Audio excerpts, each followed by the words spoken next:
Hey folks, thanks for joining us for this special Friday edition of CPAC Live. We're here in Washington, Pennsylvania, where tomorrow we're going to be hosting the first ever CPAC Pennsylvania. I can't tell you how great it's been to be able to get back out on the road and to hang out with our fellow conservatives and to make sure that we're all doing everything that we can to shape the direction of America. This important decision that's happening on the first Tuesday of November, just 50 days away from this momentous occasion that's going to determine the future of the next 5 generations. Are we going to remain to be the America that we grew up with and that we know and love, or are we going to take a far left turn toward becoming a socialist nation? All of these things are going to be determined here in just a handful of weeks, folks. And that's why we decided to come out here to Western Pennsylvania. We've identified this as being one of the critical battleground states where a handful of voters, 40,000 voters in 2016,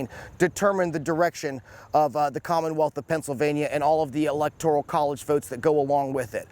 This part of the state is critical as far as the issues that they care about. They are drastically affected by our relationship with China, with trade deals. There's a lot of farmland and agriculture, energy jobs out here. What's it going to look like in Joe Biden's America if these energy jobs out here in Western Pennsylvania go away? There are a lot of people who are concerned about it. We're very happy to bring this program to folks. And if you're in Western Pennsylvania, if you're in Eastern Ohio, if you're in Morgantown or Wheeling, West Virginia, it's not too late to get your ticket. Go to conservative.org. Join us here in Washington, Pennsylvania. We're at the Washington County Airport here in Washington County. A federal judge just ruled earlier this week that Governor Wolf's lockdown orders were unconstitutional.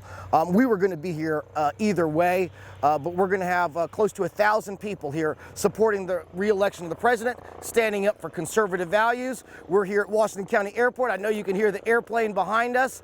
And stick around. We're going to show you some best of CPAC Live and some special behind-the-scene footage of what's happening here tomorrow for CPAC Pennsylvania.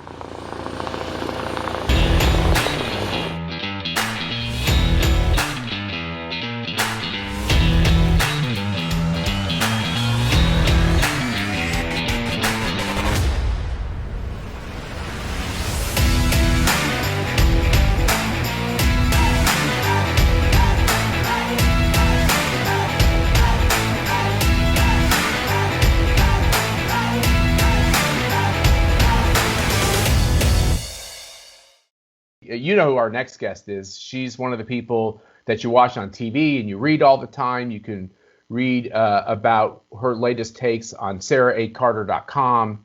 Sarah Carter, you have started a new foundation. Tell us about the foundation. Well, very excited. It's the Dark Wire and Investigation Foundation. We actually started several years ago with our documentary that we launched, which was Not in Vain. That's VEIN, and it dealt with the opioid crisis. Anybody can see the video. It was a nonprofit documentary, and it's actually on the web. So if you go to Not in Vain USA, that's VEIN.com, you can see the documentary there. I thought it was really important to start a foundation, especially now, with mainstream media being so far to the left, it seems, and so divisive, that a place where young journalists, and this is really our goal for the foundation, where young journalists can be trained, where they can work on big projects that deal with human trafficking, with opioid addiction, with other issues, whether those are conservative issues or middle of the road issues, where they can get the truth out to the American people and have some guidance and some training. And we're also looking at expanding this throughout Central America. We've seen a large influence of socialism, and communism in those parts of the world. And we really want to get out why it's so important for liberty and freedom to have a free press and to have people that are out there documenting the truth and telling the truth. So that's our goal. Okay, so we're going to start this off. We're going to get right into this question about the deep state, the travesty that was perpetrated on Mike Flynn, the coup against the president, with a question from one of our wonderful CPAC volunteers, Kate Collins from Maryland. Here's Kate's question. Hi, Sarah. Thank you for your service to the American people. Many Americans are frustrated by the sense of injustice we see playing out daily before our eyes. Does the Democrat Party and the media in general wield so much power that no one will ever face repercussions for the attempted coup, the weaponizing of our intelligence agencies, and the unmasking of General Flynn? I have faith in our system of justice, and I have faith in our country. And I know sometimes it can feel like we're never going to come to any resolution, especially with the case of the Russia hoax, what we saw happen with the Obama administration and those senior officials, and what they did to our country, basically weaponized the agencies that we trusted against their own presidency, against this administration, a duly elected president of the United States, Donald Trump. And the more and more we know about what happened, and especially when you look at Lieutenant General Michael Flynn, I've known him. I've known him since he was the J2 at the Pentagon. He was head of intelligence at the Pentagon when I first started as a reporter here in Washington, D.C. And I remember meeting this man who was, so vivacious, willing to always stand up for the truth, never played the narrative. He never believed in just telling people what they wanted to hear. He always told the truth. And that was the big problem between Lieutenant General Michael Flynn and President Obama. And what did President Obama do to General Flynn? Look, he fired him from the Defense Intelligence Agency. He was head of the Defense Intelligence Agency.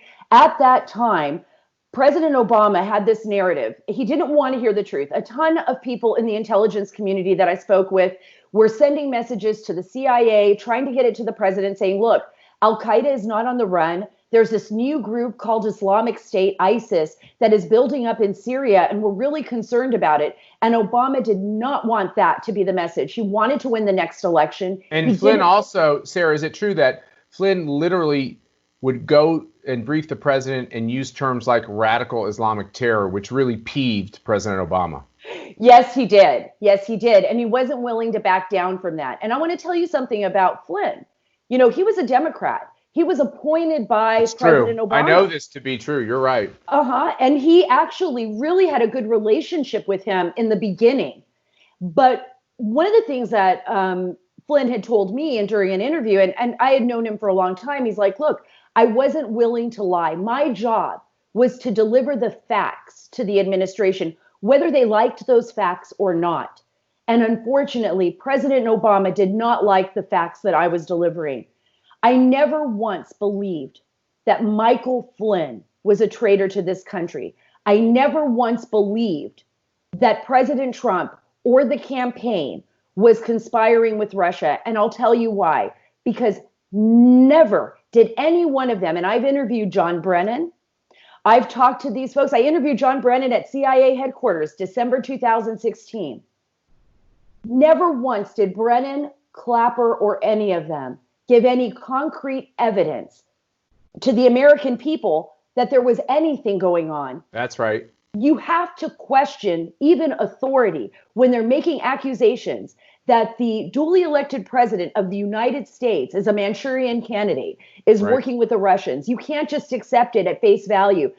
You go back to the question, do I believe there will ever be justice? Yes, I do. I don't believe that my husband fought in wars. I don't believe that we fight for this country and for the freedoms and liberty that this country gives us, that we're a beacon of light for the rest of the world. Without us, there is no place like America. There's no place to go. Dark place without America. Now let me ask you this. So Obama fires General Flynn, and shortly thereafter, with all the documents that have been dumped, which is really not the right word, it's transparency. They've been given to the American people who own it and pay for it.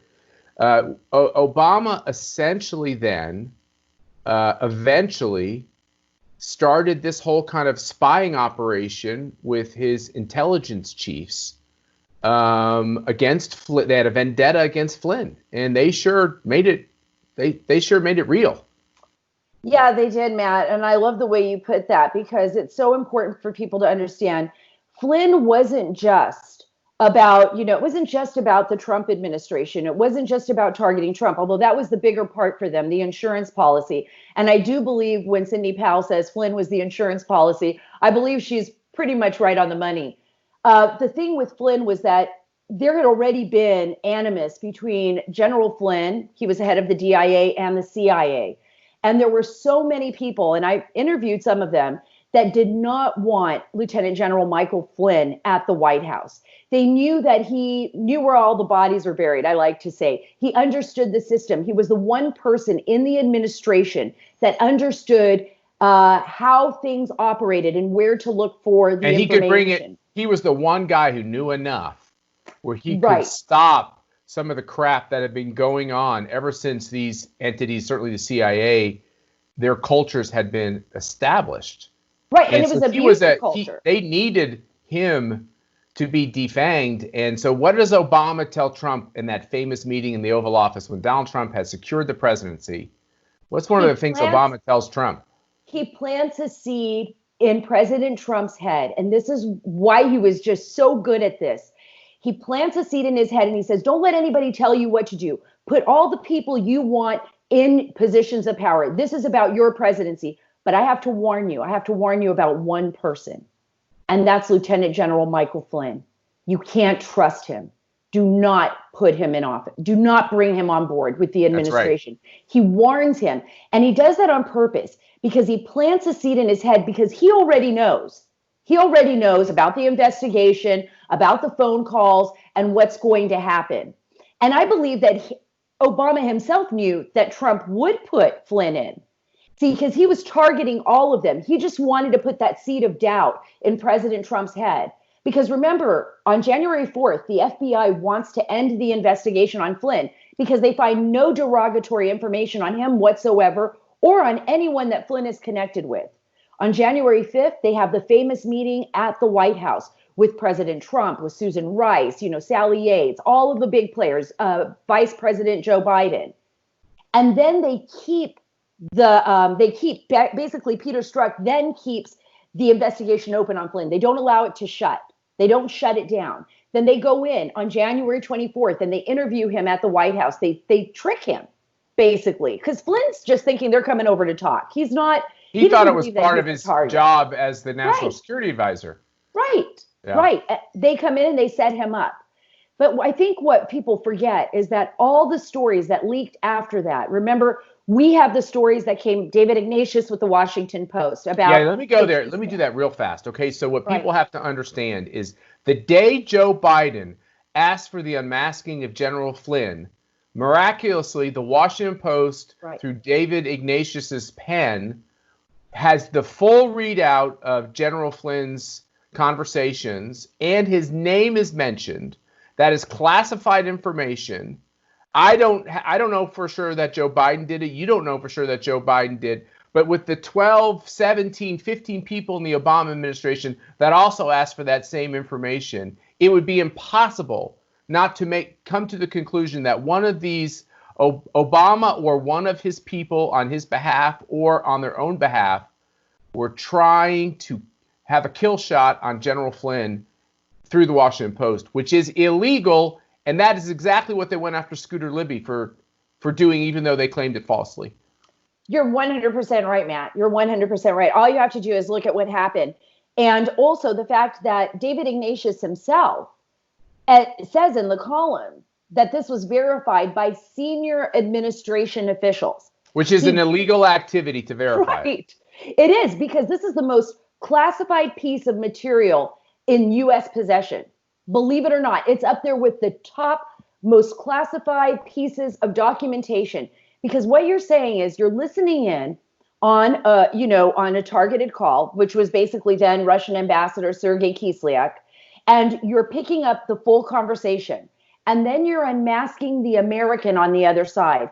Not only did they tip off the Russians that we had access to that particular phone that Ambassador Sergei Kislyak was using, because at that point, Russians. That's a great point. Yeah. Right. But they're also saying, look, we're weaponizing the information that we get, because what is the most valuable thing on the planet? It's information. That's right. And what that told me, Matt, was that Michael Flynn isn't the only one they were listening into. I want you to think about this. The documents that came out on Flynn that showed that the 16 senior Obama officials that unmasked him, that was about 48, I think, unmaskings of Michael Flynn in those documents, right? Yeah, I've got the list right here. It's almost 50. That's exactly right. Right. So during that time frame, it increased threefold. They weren't just unmasking Michael Flynn. That's only what we know because David Ignatius leaked that in the paper, and now we have these documents. And look, Sarah, the other thing is, you go back to the previous Republican administration, the George W. Bush administration. When Clapper goes on CNN and says, oh, these unmaskings happened regularly, it is true that people at a lower level, for instance, at the CIA or an intelligence agency, would of course know both parties in a phone conversation, but the American has rights. And it is irregular for those names to be pushed up to the political offices, for instance, the president, the vice president, those serving in a White House. It has to reach a very high legal bar for that individual American's name to be disclosed. General Flynn was stripped of those rights as an American citizen. So the question is, who was so good as to get these, you said it was how many, 15 people in the Obama administration to all ask for the unmaskings around the same time? Isn't the culprit there John Brennan? Right. I mean, all you have to do is think about this. I have a friend, many friends actually, that I've worked with in stories that worked in the intelligence community. One that retired after 30 years and, cloak and dagger CIA stuff, right? I asked them, how many times did you unmask an American? Because these are people that legitimately can investigate, right? They're not, Joe Biden is not an investigator. He doesn't have any reason to have an unmasking. Samantha Power, she shouldn't be unmasking people. No, that's ridiculous. Susan Rice, they're not investigators. They're not working as target analysts at the CIA. They're not doing any of this. Joe Biden doesn't need to ask for an unmasking unless he's going to do something political. Right, exactly. So let me ask you, only 3 times in that person's career. 3 times. Another person told me only once. So you think about how many times the Obama administration unmasked Americans, and it's insane. Sarah, triple-fold. As we come to the end of this segment, which has been, enriched by the fact that you took time to come talk to our CPAC community, we want to have you back on. But I want to really just get a yes or no answer. I have what I think the answer is. I want to hear from you. Between Brennan and Clapper and Comey and Yates and Strzok and Page and McCabe and Baker and there's 20 more I could go through. Will there be any indictments in your opinion? Yes or no? Yes. Yes. God, from your mouth to God's ears. Sarah Carter, thanks for joining us on CPAC Live. And as you all know, we'll be with you back Monday at 3:30 p.m. Eastern Standard Time, and we look forward to being with you. Thank you, Matt. Thank you, CPAC. Thank you, Sarah. We're here at Washington County Airport, where tomorrow we're going to host CPAC Pennsylvania in this airplane hangar. We are on the tarmac right now. Let's go take a look and see how the preparations for the event are going. The state of Pennsylvania in 2016 came down to 44,000 votes. That's just a handful of votes in the grand scheme of things. We're going to have about 1,000 pumped up conservative activists who are here to support the re-election of the president, who understand the conservative values that he is and the conservative agenda that he brought about with his policy initiatives and working towards conservative solutions are good things for all Americans. It doesn't just single out a handful of Americans the way that liberal policies do and it elevates all Americans. And that's why so many people around here are proud to be conservatives. You can see the chairs are starting to get set up.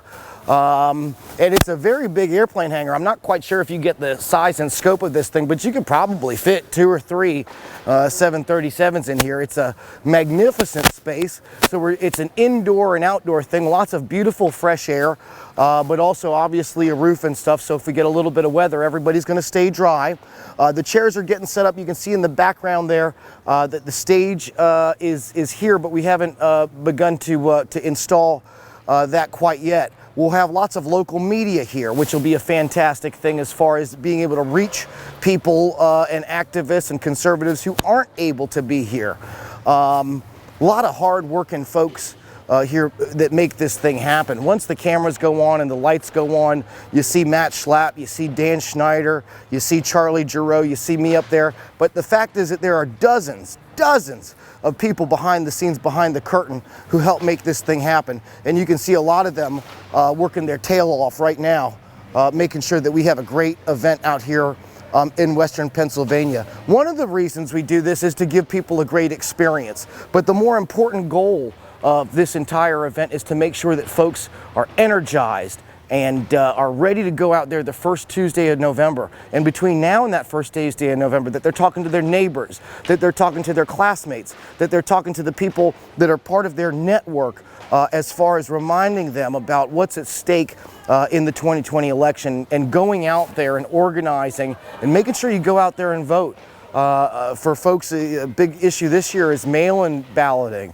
The governor, or the state Supreme Court here in Pennsylvania, just ruled that they're going to extend mail-in balloting for, I think, 3 days after the election. So we may not know the results of this state on Wednesday morning, and that first Wednesday in November. We may have to wait a few more days to see how this mail-in balloting goes. But you can be assured that the 1,000 people that attend CPAC Pennsylvania are going to be pumped up and making sure that their neighbors are doing everything that they can to make sure they've got a voice, and that voice is heard as far as determining the direction of America for future generations. And that's what we're doing here. We've got Diamond and Silk, we've got KT McFarland, we've got Gordon Chang, we've got Sarah Carter. A lot of the issues that we're talking about are going to be how what happens in Washington, D.C. affects people's lives here in Western Pennsylvania, whether that's about electric cars and solar panels versus coal and natural gas. These are basic issues, folks. It's not some foreign concept that, people down in Washington, D.C., this is about keeping your house warm in the wintertime. This is like the first fall day. Here we are, September 18th, and it's a little chilly. I got my sweater on. But how are you going to keep your house warm? You need natural gas for that. How are you going to keep your car running? How are you going to get to work? If you're a truck driver, if you're a teamster, how are you going to keep that big rig going and bringing goods to grocery stores? We all have followed what's happened in 2020 and how important it is that that items make it to the grocery stores. These things don't happen without a lot of the natural resources that are found out here in Western Pennsylvania. So stick around. We're going to bring you some more behind the scenes footage at some point from CPAC Pennsylvania. We want you to be out here with us, and we'll see you again on Monday for another fun-filled, action-packed edition of CPAC Live.